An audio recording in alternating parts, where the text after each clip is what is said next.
Welcome back to Men and the City.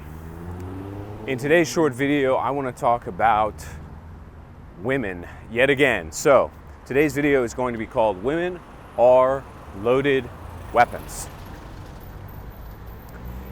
So, as is often the case on this channel, we like to strip everything down and talk about things as they are, not as they should be, but as they are. And I think when it comes to the male-female dichotomy, or the differences between men and women, it is essential to do so as a young man, because in our day and age, but I think in a general sense, there has always been a difficulty, a kind of puzzle that men had to solve when it comes to women. And that is, what am I really dealing with here? What is the nature of this being sitting across from me? And as a young man, it's very difficult to see through the halo effect. It's very difficult to penetrate or to see through the physical beauty that you're looking at in front of you, that's staring at you from across the table, or maybe across the classroom, as the case may be. But it is imperative to do so. And the reason is because women, more than anything else, are survivors. And the prime directive of the feminine is to survive. Now, in some sense, we know this empirically. Today, far more female survivors, or far more women have reproduced and their offspring have survived into posterity than men. And I think the number is extremely lopsided, to put it mildly. Women throughout history, in all ages, at all times, were extremely adept survivors. And in some sense, that facilitated, or that led them to certain behaviors that are somewhat horrifying, that it's difficult for men to accept.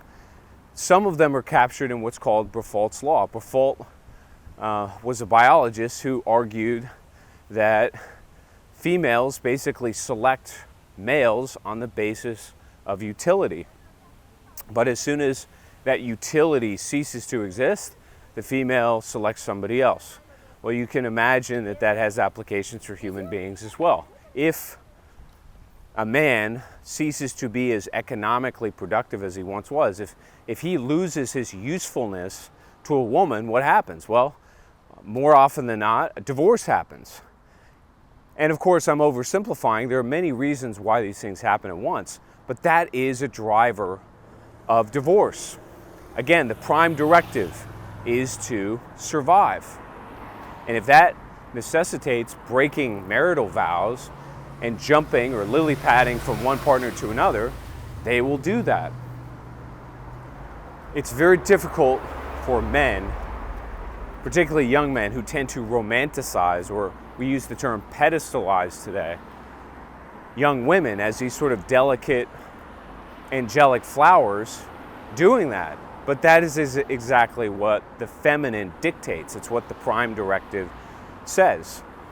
And so, setting aside divorce and some of the more toxic collateral damage that you can experience, the main danger that I want to convey to all of you watching, especially the young men, is you want to be very careful about diverting too much attention or shifting or adjusting your life so much for a woman, especially early on in a relationship or marriage. And I want to give an example, and sadly, this is one of many times I experienced this, but when I was in the military, I saw men sacrifice their careers or drop out of programs to appease their girlfriend or their wife at the time.